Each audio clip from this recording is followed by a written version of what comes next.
Hey, what's up everyone? Darkwing Dad here bringing you another 3D printing oriented video. Do you have a cr10 printer? A V2? A V3? Have you been thinking about a bltouch? Are you confused by some of the settings or maybe not getting prints as good as you want? Do you want to upgrade? Should you upgrade? Well, this video is going to be for you. So I recently got my cr10 V3 and my V2 actually not too long ago, so I'm going to cover both these machines. Cover the bltouch, some of the features, what it's meant for, and my whole experience with actually both printers. So this is kind of a cr10 V2, V3 mashup, so to speak, and I'm going to touch on my old cr10s a little bit. We're going to talk about the difference between the printers, how they both worked for me, and upgrades. Should you do them, shouldn't you do them? So that's pretty much what's going on in today's video. So without any further ado,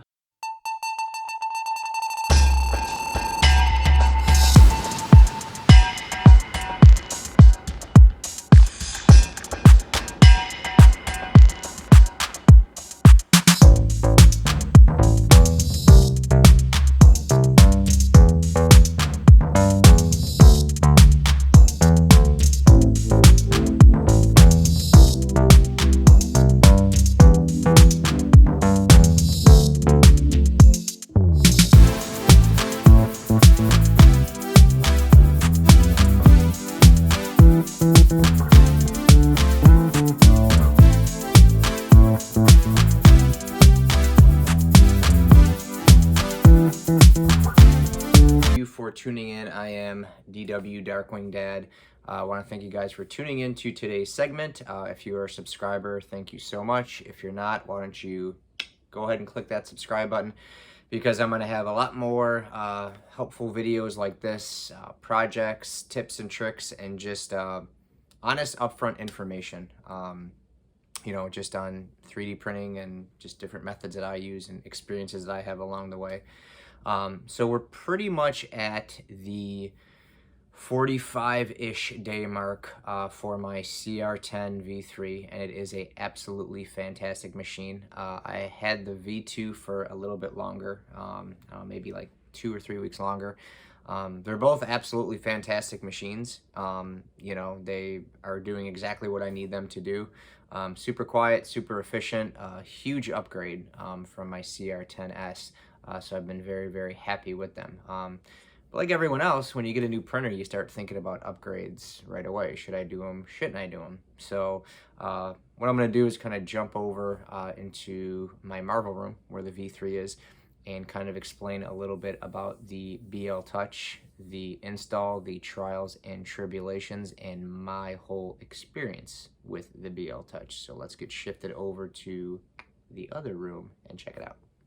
All right, so here we are in the Marvel room where the V3 sits, and you may or may not be able to tell that the bltouch is not on the V3. So, like I said, a lot of people, they go out and they get these printers and they think right away that they have to upgrade.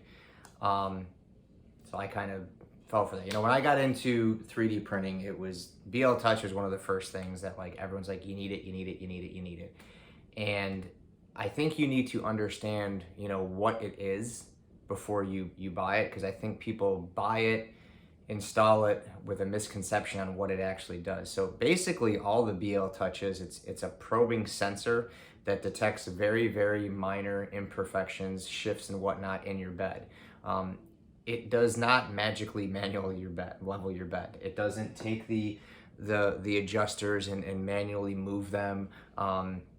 It detects very, very, very minor shifts, maybe if your bed warps, if there's slight shifting, it's not a godsend. And I think without looking into what it was, that's what I assumed. And I can tell you, with all honesty, it was more of a nightmare than anything. The installation isn't really that hard.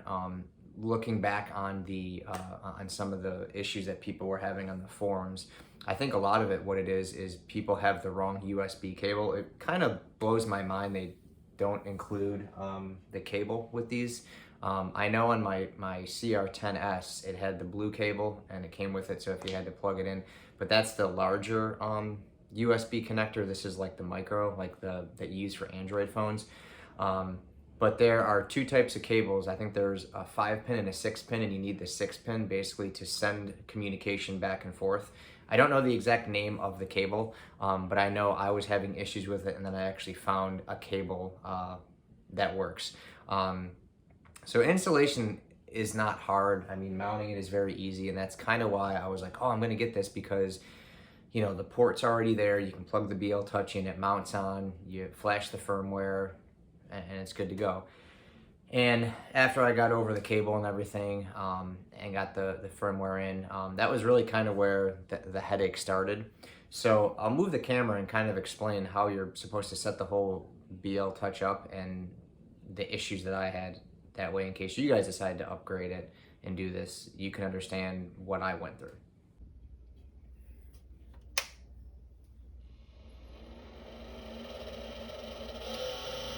All right, so let me just add, the first thing that I noticed is after I flashed the firmware for my V3, it started doing this. It will not stop. I've reverted back to stock firmware and it still does this. So it never did this before, ever. The fan is super, super loud. Eventually it gets quieter, but it never did that. Now, I know from talking to some people, on the forums, they say eventually the fans do get loud, but I feel like at the 2-week mark it shouldn't do that. So this was obviously flashed with the bltouch firmware off Creality's website, and every time you turn it on it gets super loud. So that was the first thing that I noticed, and I was like, okay, that's annoying. So that was issue number one. But basically, after you get the firmware installed and then you probe the bed, basically what happens is, I'll auto home here real quick just to explain what is supposed to happen. But when you get the bltouch on, it basically goes through and it touches all these points in the bed. It's basically scanning the bed, okay? Analyzing the bed, so to speak. And then it goes directly in the center. And what happens is it's probably, I don't know, negative, I can't remember what it is exactly, but it's sitting pretty high off the bed. And what you have to do is you have to adjust it basically through Baby Z and go to the negative to get it level to the bed, and then you store that setting in the bed. So it seems pretty easy. I mean, you auto home it, it goes in the center, and then you just take your prepare feature. Let me see if I can do it here. I don't know if it's going to do it since I'm auto homing. So let's just say that we've installed the bltouch and it's in the middle of the bed and it's sitting, I don't know, say this far off the bed. Essentially what you do is you go to prepare and you go to move axis, and you're going to move Z, move axis, and move it by whatever increment you want. And I want to say it was somewhere around 2 or 3 millimeters in the negative that we had to move it down, because we take the Z stopper sensor off. So this is actually removed from there so it can go lower. So when the nozzle is at 0, it's like I said, it's sitting probably, I don't know, maybe 2 or 3 millimeters off the bed, so you have to turn it to a negative. And I want to say the first time I did it, I had to go like negative 1.5 or something. Obviously I'm not going to do that now because it's going to dig into my bed, but you have to turn this to whatever increment you need and then save it. There's videos on how to do the bltouch. I wanted to do it, I started to do it, and then it was so frustrating, and I'll explain why, that I just kind of gave up. So basically what happened was I had to repeat that step 2 to 3 times. I don't know why. You know, you go through and you go to, after you have the nozzle close to the bed, you basically go and you initialize EEPROM, and then you store your settings. You put that increment in, you store the settings, you save the settings, and it's supposed to work. Well, then every time I would do a bed level test, I would have to go negative on the baby Z steps by at least half. So it was like negative 0.500, and I didn't understand why. So I did that literally. I had to put that same, it was like negative 1.67. I had to put that in and store it 3 times for it finally to work. And each time I would put it in, the nozzle would get a little bit closer, a little bit closer, a little bit closer. I don't know why. And one thing that I noticed is that there's not a ton of videos for the bltouch for the V3. I went on some of the Creality pages, talked to some of the guys. They're like, yeah, I had to do the same thing. And it just boggled my mind because I watched all these videos on the V2 and it seemed like it was a snap, like literally one shot and it was done. So this particular unit I had to do, I think 3 or 4 times before when I did the bed level test print, it actually printed the way I wanted it. So I ended up finally on the 3rd or 4th try getting it done, and I thought everything was great, right? Not so much. All right, so I know that might have been kind of hard to comprehend, like the whole install aspect of it, but like I said, essentially what you do is you run the bed level test through the bltouch. It probes the whole bed, and then however far up your nozzle is, you're supposed to try to get it to 0. But when you go to 0, it's still too high, so you end up going into the negatives. You store that Z access point. It's supposed to print level. I had to do that 3 or 4 times. I think it was 4 times. So like I said, I finally got a good bed level test. I thought everything was good, okay? Wrong. Pretty much every time I did a print, I would have to use my baby Z steps to either move it 1 to 3 notches up. So it was either 0.099, 0.199, or, I mean, some of them, it was 0.50. It was insane. There was no consistency. It was always 1 to 3 notches up on the baby Z step. And I couldn't understand it. So again, I went on the forums and kind of asked some of the guys, and they're like, yeah, I have to do the same thing. And then other people are like, no, you're doing it wrong. So I'm like, okay, let me do it all over again. So I do this whole process. I go back to stock firmware, reinstall the firmware, redo the auto bed leveling, set to home, redo the Z axis, initialize EEPROM, save the offset. Nothing. Couldn't understand why. You know, some people are like, oh, you're not initializing EEPROM right, you're not saving. Everything was being saved right. I watched enough videos. It's not rocket science to do it. Once I did it 14 times, I understood what to do. But there was just no consistency with when it would print with it actually being level. So to me, I was like, why did I even get this sensor? It seems like it's making life harder. I kind of rolled with it though for about a week and a half. I did some prints, and what I noticed is the nozzle was either way too close or it was too far, because I would baby Z step it up. And I didn't think it was possible to get a clog on a direct drive, but I did, and it sucked.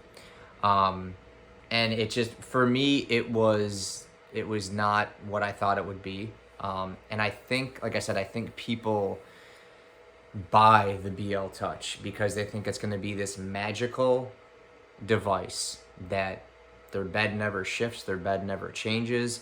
You know, if your bed does unlevel, you essentially need to readjust it with paper, level it. You still need to level it, and then you need to reprobe it and then reset the Z axis offset. So to me, I just kind of looked at it as, if you still have to level your bed with paper, what does this thing really do? And I'm not a 3D print master, but I think a lot of people buy this thinking it's a godsend, and to me, it was more of a headache. So what I am getting at, and I have not even tried it on my V2.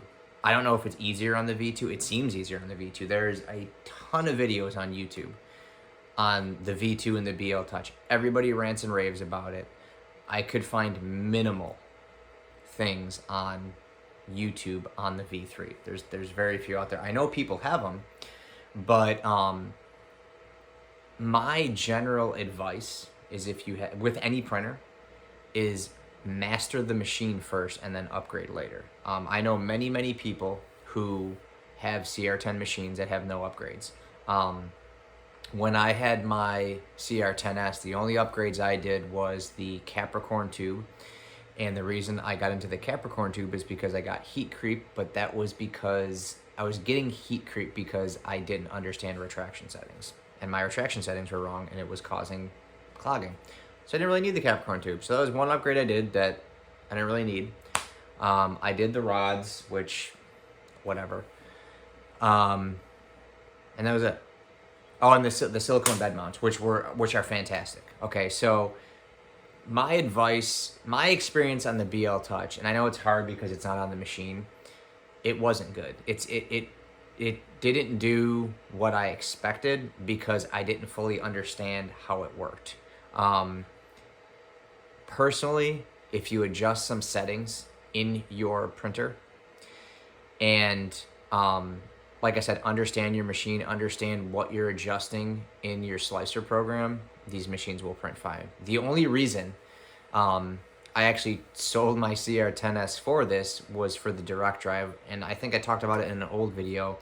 To upgrade to a silent board, to upgrade to a direct drive on a cr10s, it was almost $200 for the parts, and I just looked at it as, you know, I paid $419 for the printer. I mean, I sold it for $350, which isn't bad, you know. So I was able to get $350 for the printer. There's a couple upgrades in it, no big deal.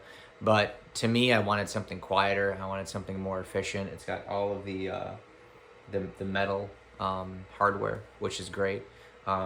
It's just a much better constructed machine. I still don't know how I feel about this top. I don't really like it. It's just weird. I'm just not used to it. But I haven't had any issues with it, so obviously it works. You know,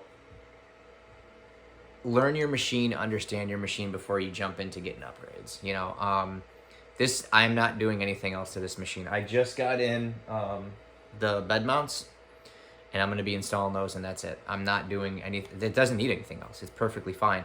It has printed some absolutely fantastic pieces. If you guys haven't watched my the part 1 of my War Machine suit, everything was printed on a 0.32 layer height, both on my cr10 V2 and my V3, and they look absolutely amazing. I have fine-tuned those machines. I've calibrated the E-steps. I've calibrated the flow rate. Everything is, and I'm doing slower prints, and I'm going to explain some of my settings here at the end. I've had zero issues. So I know a lot of people, when they do the bltouch, they say to install these, and I think I know the reason for this is so that you don't have to re-level your bed. So you put these on, you do the auto home, you put your Z access point in, you save them, boom, you're good to go. To me, it was an unneeded part. It was, a week and a half of frustration. The prints that did come out, they were very frail. It was like it's like the sensor wasn't. It's like it didn't work right. It was either way too far or way too close. It just didn't make any sense. Did things print? Yeah. Were they good? No. They're printing way better. They were printing better before I put it on, and they're printing way better now. So my advice is to anyone looking into the bltouch is it a terrible piece? No, it's just not made for everyone. And I've seen that on the forums. I've seen people say, nope, I'll stick with paper. And honestly, that's kind of how I am. The settings that I have in my printer now through my slicer, this machine has done, in the past 2 weeks, probably 200 hours of printing with a suit, and the bed's still fine because of my settings. Learn to properly level your bed and learn to properly have your machine work versus just trying to crank the speed up to 70, 80 millimeters per second and having jerk settings and acceleration settings and all these things all over the place. And I think that's the reason why people get the bltouch. They're like, oh, I'll get the bltouch, I can print things super quick. To get a quality print, it's going to have to be printed slow.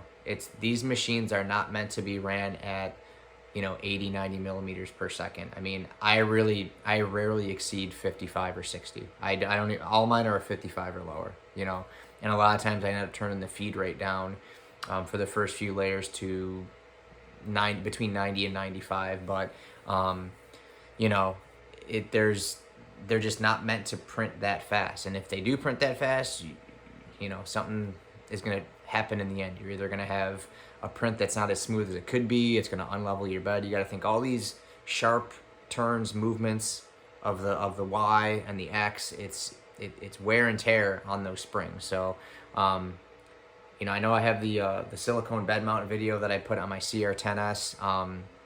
These are great. It does take a little bit of patience to get your bed properly leveled, but once you do that, it is pretty much foolproof. But I haven't had to put those on yet, and I'm going to wait. I'm going to see how long it goes. Like I said, I've tweaked some settings on my slicer on this machine and my V2, and it's just absolutely fantastic, They're both great machines. The only difference is the V3 obviously has the direct drive, the V2 doesn't, and the V2 is ready for a direct drive upgrade. You can throw it right in, but one thing I wanted to touch on, I guess, before I get into my settings on my slicer, are the pros and cons between the two machines. So obviously they're both great machines. They're both very similar. Like I said, one has a direct drive, one does not. The silent board, the glass bed, just the rods, the whole way the machine's constructed, it's absolutely fantastic. Like I said, I'm not crazy about the filament loader up there. I feel the added weight could put some stress on the Z rods, but haven't really seen anything yet. The only thing that I can say is, so I have here, so this is a Mandalorian helmet that was printed at a high layer height, so it's not super smooth, but this was printed on the V3. Now, I had to do a filament change here, and I don't know why it changed color. It was the same brand, so this is a junk piece. But this was printed on the V2, and it looks 10,000 times better. So I don't know if I assume it's the way that the technology works, a direct drive versus a Bowden setup. My opinion is Bowden, at least in my situation, Bowden prints silk way better. So I use my V2 for all of the silk printing, obviously for all of my raw casting and things like that. I use my V3. It wasn't a bad print, but this was also with bltouch. So I don't know if that has anything to do with it. I have not tried to print this with silk since then. I don't really think it is gonna matter. You can really just tell just by looking at it. It's not shiny. It just doesn't look. It looks so much better with the Bowden. So I don't know, maybe try it out for yourself, but from what I can see is that the Bowden, the cr10 V2, prints a lot better with silk than the V3. I would say the only thing I don't like about this is the filament loader, like if you're running low, to get it in there. I had mentioned my Iron Man, the suit that I'm building, when I was running out of filament and I tried to reload on the fly. And to load this, let me move this. To load the filament, you have to like push on this, and then you turn this gear to suck the filament in. So I don't know if when I was loading it in, if I pushed too hard, but it caused a layer shift. So this is not the easiest machine to change filament on the fly, like if you're running low. I can honestly say filament runout sensors are if you don't get to it within, I would say, 5 to 7 minutes after the filament has run out and the bed cools down all the way and the filament cools all the way, it's not gonna help. I mean, if you're sanding it and filling it, okay, probably no big deal, but I can say I've only had the filament runout sensor kick on me on here two or three times, every single time the print it's been shifted, it's been off. And it's been like that with most of my printers. I remember my cr10s when I got it. I would run it all through the night, and then it was so loud I would pause it. I would pause the print and then try to start it in the morning, and it was the nozzle scraping on the print. So I guess filament runout sensors are nice if, and both of them have them obviously, the V2 and the V3. They're nice because it can save your print, but if you don't catch it within 5 to 7 minutes every single time with both of those printers, it just hasn't printed the same, and it stinks. And you know, I wouldn't recommend, if you're doing long prints, pausing these overnight or shutting your machine off or going to work. And you know, like I said, you come back and it's not, you know, the filament runs out, the bed cools down all the way, the nozzle cools down all the way. I can guarantee the print is either going to be wasted, or you're going to have to do a lot of work sanding and filling and whatnot to get it to fix. So it's nice that they're there, but just my experience with any of my 3D printers is filament runout sensors. They're a momentary band-aid. You know, they help for that short 5 to 7 minutes. Anything beyond that, once the bed cools down, it's down the tube. You know, other than that, it's, you know, both the machines are great. They are fantastic printers. I know some people compare this to the artillery Sidewinder. I'm actually going to turn this off because there's absolutely no reason to leave it on at this point. The artillery Sidewinder, I guess a lot of people like. It's a nice direct drive system. And obviously there's a lot of Bowden setups, but these machines are just great. They're super smooth. They're a huge upgrade from my cr10s, and I absolutely love them. I can't really say anything bad about them. And it's not to talk down to the bltouch, but I will continue to repeat myself time and time again. Learn your machine, understand your machine, research what those things are that you're tweaking in your slicer program. Because when you understand those, you know, people think like, oh, I want to have this super high retraction. You know, like when I had my 10S, I was running like 7 millimeters of retraction at 80 millimeters per second. And then I was wondering why I was getting heat creep. Well, I'm sucking that filament up you know, do retraction tests, do calibration cubes, understand what you need to change with the specific filament, with the specific print. Sensors, upgrades, tubes, they're not going to do that for you. They will assist in making the prints better, but you have to understand what you are doing before you do it. And that's really the biggest thing I've learned from 3D printing. You know, there's not going to be, you know, one thing that changes all your prints miraculously overnight. It's understanding the technology and understanding what you're changing that will help improve your prints. And I can honestly say that, you know, the biggest thing that has helped me improve my prints with both of these machines are doing retraction tests.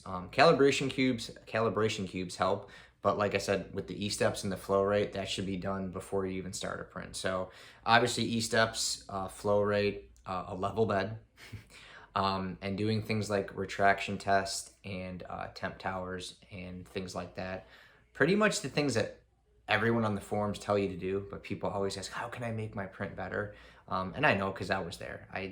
When I first got into it, I didn't know. I was like, what do I do? What do I need to change? Yada, yada, yada. There really are so many things that you can change, you know, layer height, things like that. But both of these machines, I'm at the point where, you know, honestly, I print at 0.2, and like I said, I printed my whole suit at 0.32. I think it looks great. I mean, I know I'm going to sand it. I know I'm going to, you know, have to fill it in and change it. But to me, I printed a couple things at 0.2, and I'm like, why am I beating my machine up for an extra 12 hours? Tweak a couple things here and there, 0.32, it looks almost exactly the same. So know your machine, understand your machine, ask questions, be open-minded. There's obviously people out there that are a lot more well-versed than me. I'm not a pro, but I'm giving you my experience on my journey with 3D printing, and I feel like I'm really starting to grasp what to do, what not to do, just based on trial and error, you know. And not everyone's printers are going to be the same. Not everyone's environment are going to be the same. You know, if you're in an area that has a lot of humidity, like I'm in Florida, you have to have things like, you know, dry boxes and dehumidifiers. One thing that I do with both of these printers, I know it's crazy, but these come with the beds the glass beds, I don't know what the exact term is. They're not, I know they're tempered glass, but it's got the little ribs on it. And if I could get this off, I can't. If you notice, my bed's flipped upside down. This is the right side of it up. I am old school, okay? I flip it upside down. I hit it with hairspray. Never had an issue. I've printed some smaller things with it on here, but it started gouging up. And I was just like, okay, that stinks. So if I gouge this up and remove this, it's not going to stick as well. I've always been a glass bed hairspray guy, and it just works great. It's simple, it's easy. I've never had anything lift off the bed. I know it might seem, I don't know, unprofessional. It just works. I mean, I see people use glue sticks, they use tape, whatever works for you. I'm just saying this works for me. I love glass beds. I get some Aquanet. I don't think I have it in here now because I pretty much printed everything I needed to print on that suit. Do what works for you, you know. I'm just trying to give insight on my experience because I was very much a noob when I started off. I just watched a couple of videos. I think, I could do this. Well, there's a lot more that goes into it. So definitely learn your machines, understand your machines, and your prints and everything will come out way better. What I'm going to do real quick is I'm going to show you just some of the things that I have changed in Cura that have improved my prints. I'll show you a couple of my prints that I did on the suit and kind of wrap this video up. So I know it was a little bit different because the bltouch wasn't on there. But like I said, this video was my experience with it, and it didn't help that it was kind of a rough install and I had to keep putting those Z-axis increments in. But honestly, my general feedback on the bltouch is it a device that you need now. If you just learn your printer, understand the technology, understand what you're changing and what you're doing and what you can do, you won't need the bltouch. And you're honestly, the prints will get done faster because every time you do the bltouch, it sits there and probes the bed all the way around. It would just make the prints, every print, I mean, it would add like 5 to 10 minutes on every single time. It was just a big pain in the butt. So I didn't really like it. That's just my feedback on it. My advice to you, if you're looking into the bltouch, fine-tune your machine, know your machine. You do not need the bltouch to get good prints whatsoever. I'm not saying it's not useful for some people, but for me, I am bltouchless. I do not need it. I do not want it. I'm going to show you what I did in my Cura settings that prove that. So let's shift back to the other room, and I'll show you guys some of my settings and some of my prints. All right, guys, well, here we are in Cura, and I'm just doing a quick slice of a rangefinder for a helmet I'm doing, but I just want to go over my settings to kind of let you see and understand, you know, what I do and why I do it to get better prints. You know, I see, you know, some people starting from the top here that, you know, they'll print things at 0.05 or 0.1, and I just look at it and say that is a lot of time, that is a lot of wear and tear on the printer. If you fine tune certain things in your printer, you can definitely save some time and still get some good quality. So this just printed at 0.32. We're looking at an hour and 47 minutes, 35 grams of filament, not too bad. One of the most important things if you're trying to get good quality is your shell. So your wall thickness should kind of be similar to how when we change layer height, we always do increments of 4. It's kind of the same thing with your shell thickness. So 1.2 is really one of the key numbers there, and a wall count of 3 is a fantastic option. It will give you a nice thick, durable shell of your prints and not waste too much filament. Top and bottom thickness, that can vary. Some people do 0.8, some people, I guess depending on what you're making, I always leave mine at 1. Top layers is key. The more layers, the more durable it is, and also the more layers, the more it's going to hide those infill patterns. So I always run at least 5. Bottom layers I keep at 4. Optimizing wall printing order, I always like to click that as well, because that will print the basically the wall of the print in the most efficient and best way for the integrity and the aesthetics of the print. So I always like to keep that on. Ironing, really all that's going to do is the last layer it does of your top layer. The nozzle basically goes across the filament and smooths it out a little bit. It will add a little bit of time.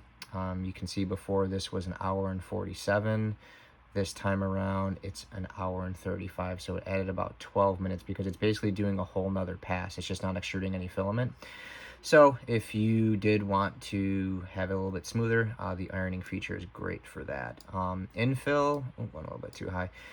Infill, I usually like to run 15 or 20. It really just depends. Again, when you lower your infill though, you could be compromising the structure of your print, and also it could show those infill patterns a little bit more.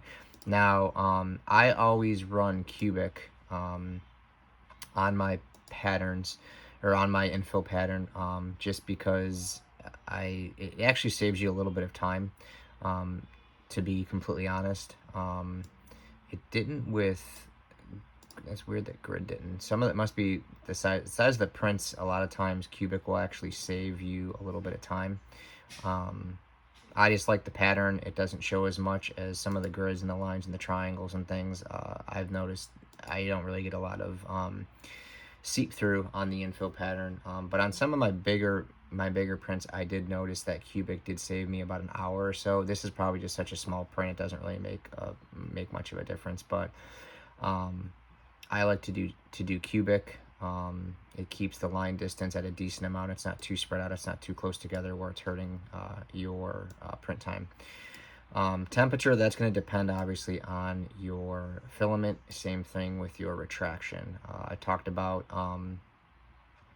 doing a retraction test. If your retraction is too high or too low, you will get stringing, you could get clogs, you get imperfections in your print, so always do a retraction test. So I talked about speed. So I don't try to print too fast. Usually when I do a speed of 55, I actually turn the feed rate down to 90 or 95. Now, a very, very important thing is your feed rate is the rate at which the filament is fed through. You don't want to turn that too low. What I used to do is I used to print this at 70 or 75 and then turn my feed rate down to like 60, and I would get clogging, I would get imperfections, I would get unlevelness. The print basically looked like garbage, okay? And that's because you're straining the filament, you're holding it, not letting it come through the way it should. You're turning the rate at which it should be fed down so much that you're kind of straining the machine.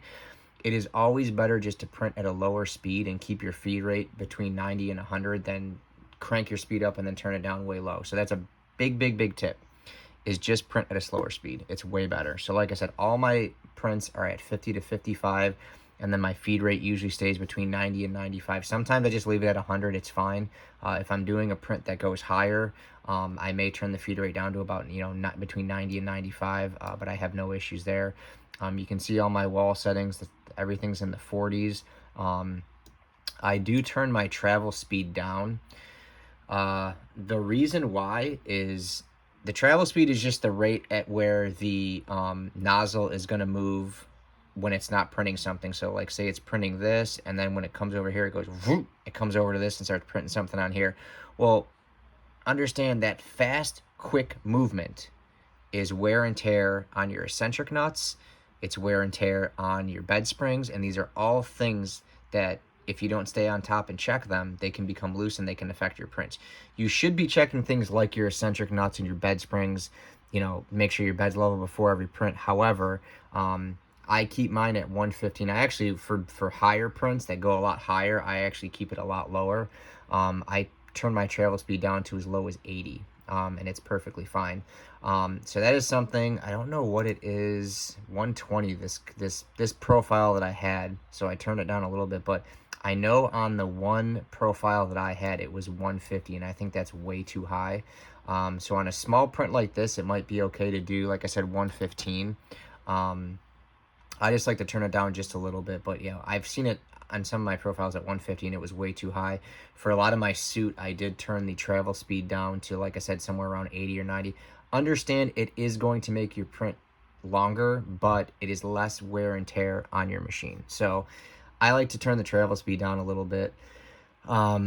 The last of the settings, pretty much the acceleration and the jerk, I'll kind of show you those. There's nothing else really much. You know, your support, I like to keep a 65 to 70 degree overhang, zigzag pattern. I turn my support down to 10%. They pretty much just snap right off. And then whatever bed adhesion you're doing, whether it's brim, whether it's skirt, raft, whatever.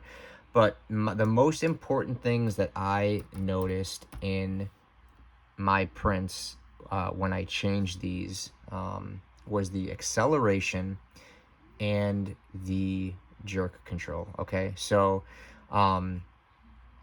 the print acceleration, it says right here, if you want to know what they do, it's the acceleration with which printing happens.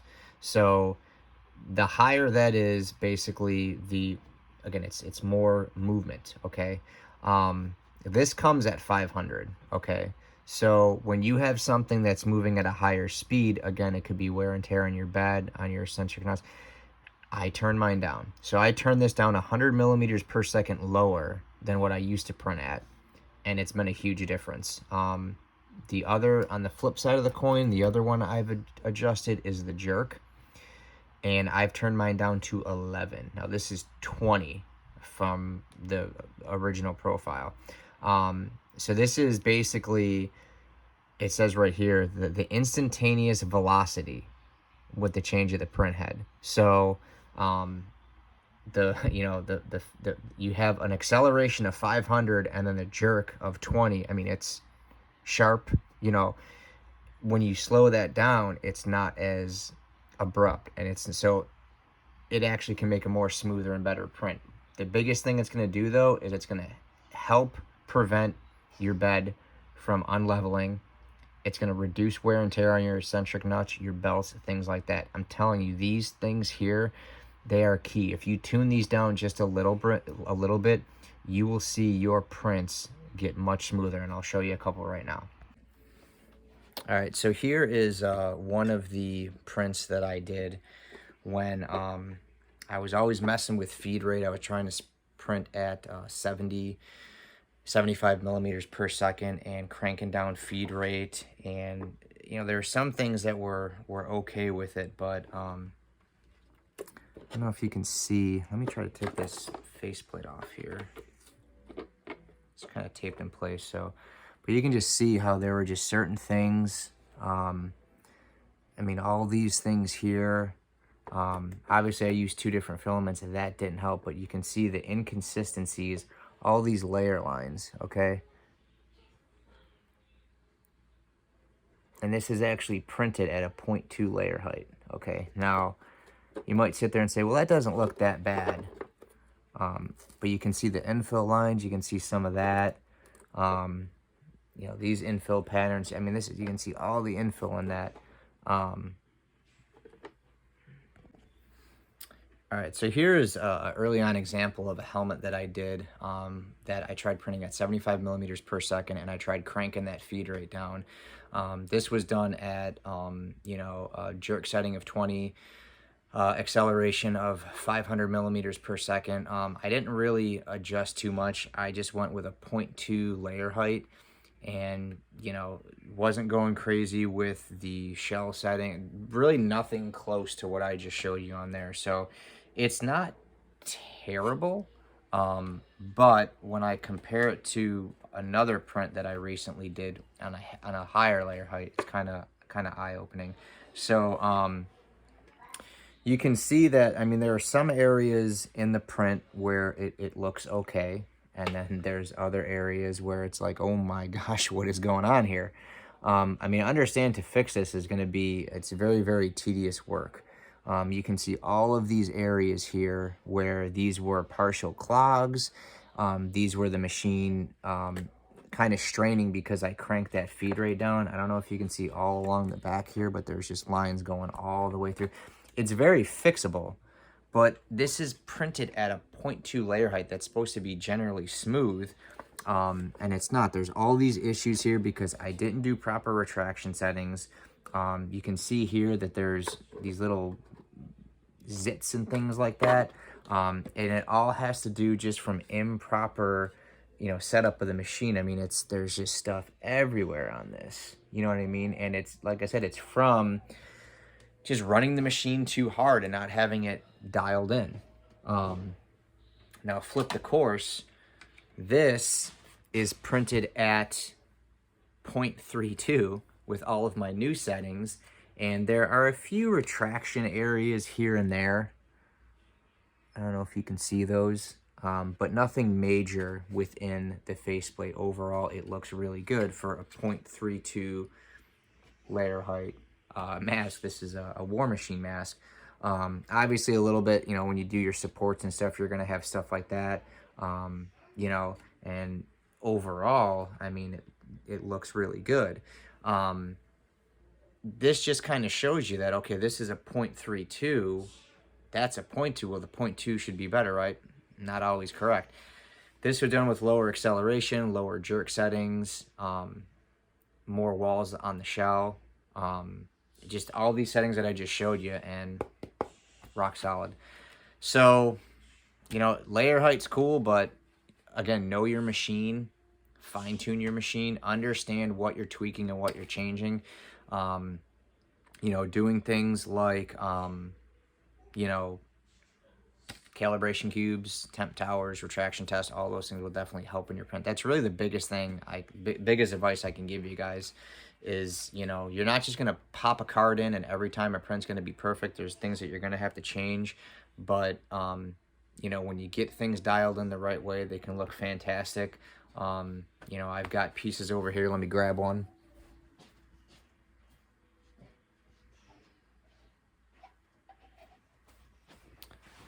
You know, this is one of the bicep pieces to my suit. Again, all the settings that I just kind of spoke of. I mean, this is a great print, and this is 0.32 layer height. I mean, look how smooth that is. This is a fantastic print.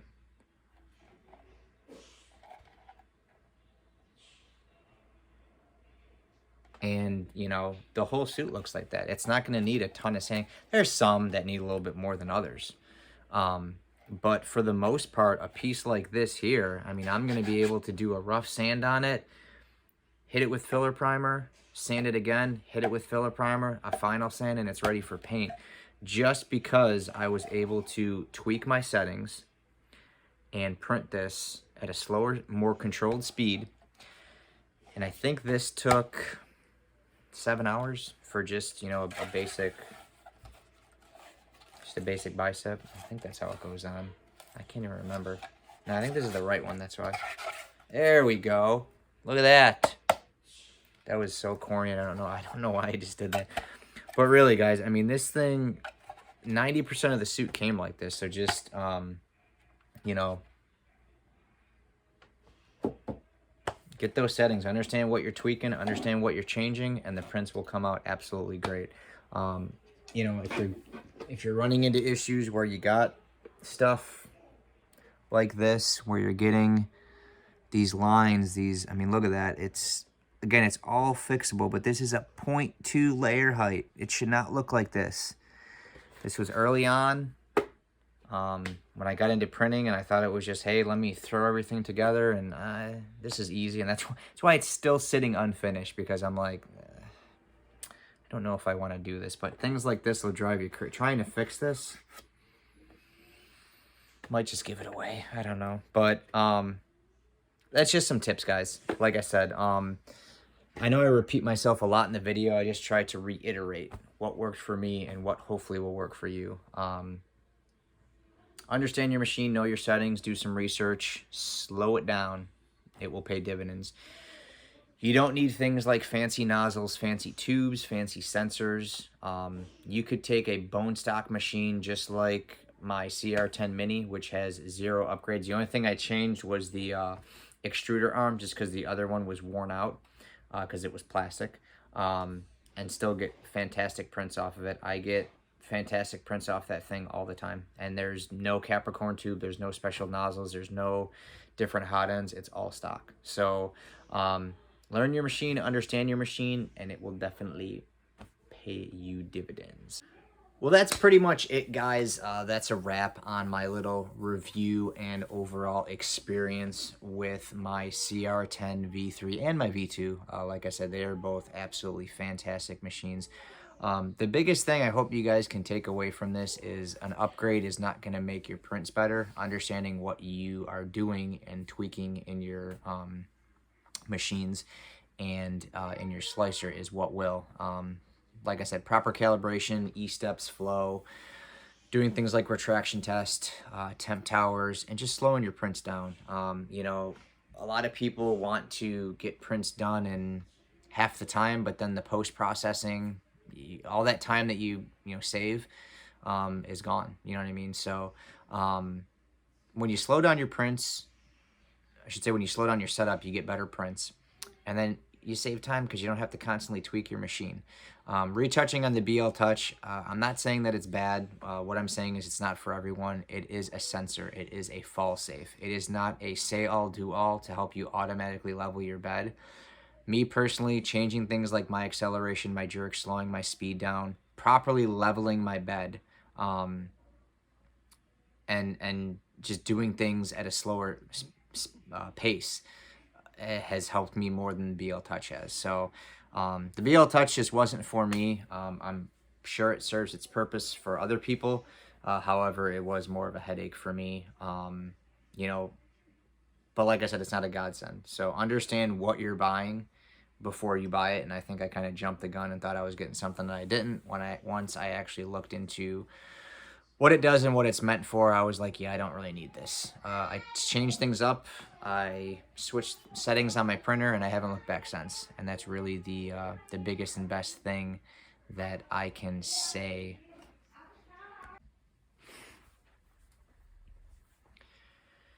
All right, well, that's pretty much it, guys. That is a wrap on my review for both the cr10 V3 and cr10 V2. I know it was a little bit on the fly with the whole bltouch thing and everything, but the main takeaway from this video is, you don't always need to upgrade. Learn your machine, understand your machine. Hopefully this video kind of explained why I changed my settings the way I did and how they help me, and hopefully they'll help you. I think a lot of times when we get into 3D printing, we want to get things done so quick, so fast, so efficient, but you're not going to always have those at the same time. Something might be fast, but something might not necessarily be efficient, or it might end up being a cruddy print that you have to spend more time into post-processing. So I know some people say, oh, I'll just let the machine do all the work and I don't want to do this and do that. And other people say, oh, I just want to get it done and I'll sand it. To each their own. I'm kind of like in that medium. I don't want it done super, super slow. I don't want it done super, super fast. My word that I always say is efficiency. If it's printed efficiently, if it doesn't bog the printer down for days on end, but it still comes out pretty good and post-processing is at a minimum or at a medium, that's a good date. So as far as the bltouch goes, like I said, I know it was tough because I don't have it anymore, but it just wasn't for me. Sit back and really say, do I need this upgrade for my printer, and understand what you're buying before you buy it. I didn't fully grasp what the bltouch did, and it wasn't until after I installed it and did some research on it to see what it actually did, and I realized, hey, I don't really need it. I'm not saying don't go out and buy it, just it's not this magical sensor that sprinkles pixie dust on your bed and your bed never gets unlevel or never changes, because your bed still is. I've found adjusting some of those settings that I spoke of, the acceleration, the jerk, the speed, my bed hasn't unleveled, and when it does, I'll just relevel with paper and I'll be good to go. I had more frustration with the bltouch than success. That's just me. I'm just sharing my experience with you, but I'm sure there's a lot more people out there that ran into that bought it thinking, hey, this is what it's going to do, and that's not what it does. So I think that, if you have either one of these machines or really any printer, try out these settings, see how you like them. There's always the silicone bed mounts. I love those. That's why I got more. So there's so many different things you can do, guys, as far as your 3D printing upgrades and things go. It's really just your lifestyle and how you like to print. I'm just sharing my experience with you because in this short year that I've been in printing, I've learned so many things just from trial and error. And I like to share them with you because all of my videos are upfront and honest, and I truly hope they help people, because I'm sure there's a lot of other people that are in a similar situation to me, just kind of trying things out and going along as you go along, if that makes any sense. But that's pretty much it for the video. Hopefully it helped, guys. Like I said, it's really just, both these machines are great, the V3 and the V2. Out of the box, you don't really, I personally don't plan on upgrading anything with them. Like I said, maybe just the bed mounts. But with any printer, guys, understand your machine before you start dumping tons of money into upgrading it. Because like I said, even my little cr10 mini, there are no upgrades on that thing other than the extruder arm, which was needed to get done because it wore out. And that machine is killer with these new settings that I have. So I don't want to say new, I've been running them for a while, but compared to what I was, I mean, this god-awful gray Iron Man helmet that I don't know what I'm going to do with. Definitely a lot happier with the settings that I've been using for a few months now. Slowing things down, taking time, letting the machine do the work, understanding what I'm changing in the slicer, not just randomly clicking things and throwing random numbers in. Knowing what you're doing definitely helps. And if you don't know, ask questions. That's what this 3D print community is for. So hopefully this video helped you guys. If it did, please give me a thumbs up. Give me one of these. Hopefully you don't give me one of these. But like I said, this is just honest feedback. This is my experience with both the machines, with the bltouch and some of the... Right now, it's more triumphs. Like I said, these settings that I have really help a ton, and hopefully they help you. So try them out, guys. Let me know what you think. That's pretty much it for this segment. Like I said, if you are a subscriber to the channel, thank you so much. If you're not a subscriber, click that subscribe button. I have a lot more helpful content and updated projects that I'm working on along the way. Priority number uno is the suit right now, War Machine suit. So that'll be probably most of the videos that I have coming out. But I do have some other stuff coming up, so make sure you click that subscribe button and check back to see what I got going on. I'm going to wrap this thing up. I'm going to go work on my suit. Leave me a comment if you have any questions or just general feedback. Please let me know what you think, and we will see you next time, guys. Thanks for watching. We'll see you.